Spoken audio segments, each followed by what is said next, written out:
সামনে একটা নির্বাচন হচ্ছে, নির্বাচন হবে, তবে নির্বাচনের পূর্বে অবশ্যই অবশ্যই আমাদের এই জুলাই সনদের আদেশ বাস্তবায়ন হতে হবে।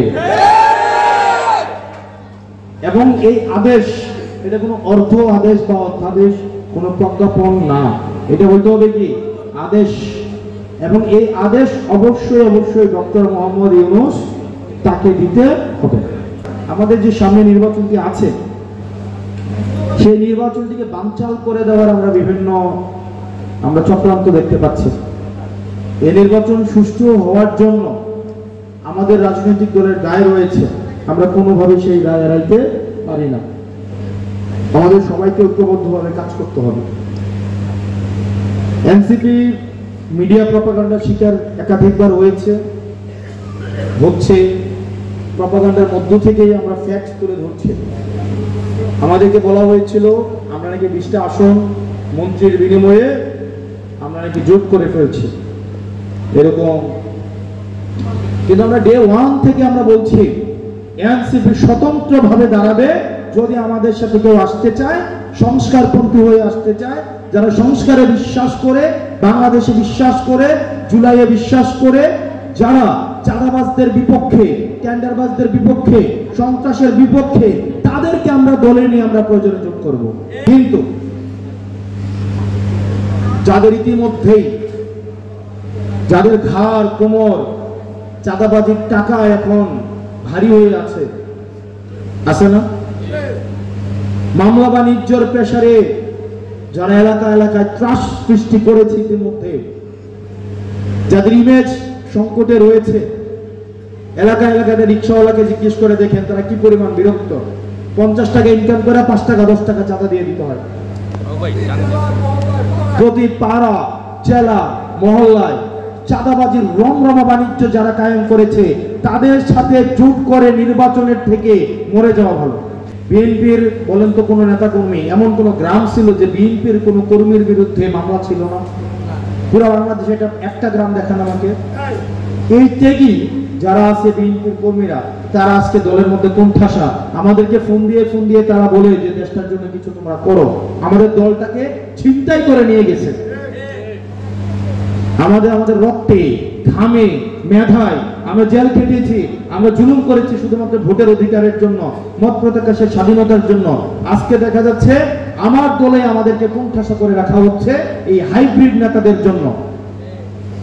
এই হাইব্রিড নেতারা বিএনপিকে হাইজ্যাক করে নিয়ে গিয়েছে। তো সুতরাং বিএনপির মধ্যে অনেক থেকে মানুষ আছে যারা বাংলাদেশ পন্থায় বিশ্বাস করে, যারা এখনো বিক্রি হয়ে যায় নাই, চাঁদাবাজিতে জড়িত হয় নাই। আমরা তাদেরকে, আমরা দলে আমাদের সাথে তারা যোগাযোগ করছে, আমরা তাদেরকে ইনশাআল্লাহ আমাদের দলে নিয়ে নিব।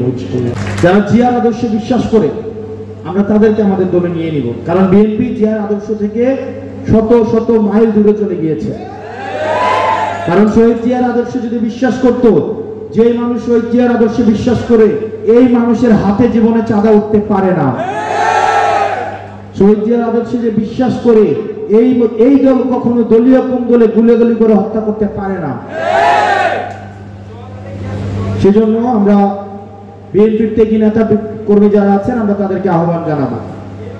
অন্যদিকে অনেকেই আছেন যারা হতাশ, যারা স্বপ্ন দেখেছিলেন পরবর্তী বাংলাদেশটা বিনির্মাণ হবে। আমরা বলতে চাই, আমাদেরকে অনেকে চিলড্রেন পার্টি বলে, ন্যাশনাল চিলড্রেন পার্টি, তাই না? আমাদের বয়স হচ্ছে 9 মাস।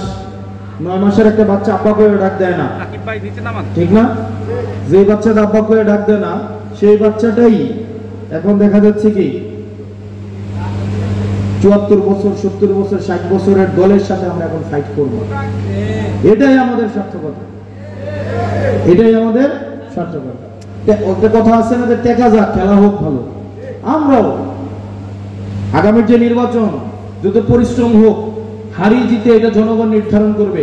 কেউ কি বলতে পারবে কে হারবে কে জিতবে? এটা নির্ধারণ করবে কে? জনগণ। আমরা জনগণ ব্যালটের মধ্য দিয়ে যে রায় দিবে আমরা সেটাকে মেনে নিব, কিন্তু নির্বাচনটা অবশ্যই ভালো নির্বাচন হইতে হবে। কিন্তু আমরা দেখতে পাচ্ছি অনেকে এখন ব্যালটের পরিবর্তে বুলেটকে বেছে নিচ্ছে। তারা মনে করছে বুলেট দিয়ে জনগণকে আবার ভয়ভীতি দেখিয়ে তারা আবার জনগণকে ফেসিবাদী শাসনের মধ্যে নিয়ে যেতে পারবে।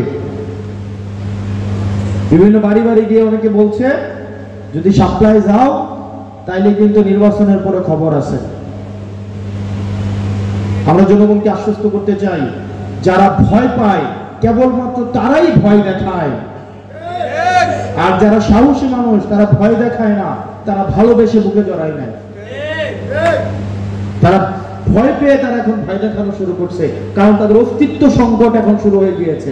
যখনই শাপলা মাঠে নেমে আসছে শাপলা কলি, তখন থেকেই তাদের অস্তিত্বের মধ্যে এখন টান পড়ে গিয়েছে। মানুষকে জনগণকে ভয় দেখায় না, জনগণকে ভয় দেখানোর পরিণতি খুব নিকট ভবিষ্যৎ অতীতেই আপনাদের আছে।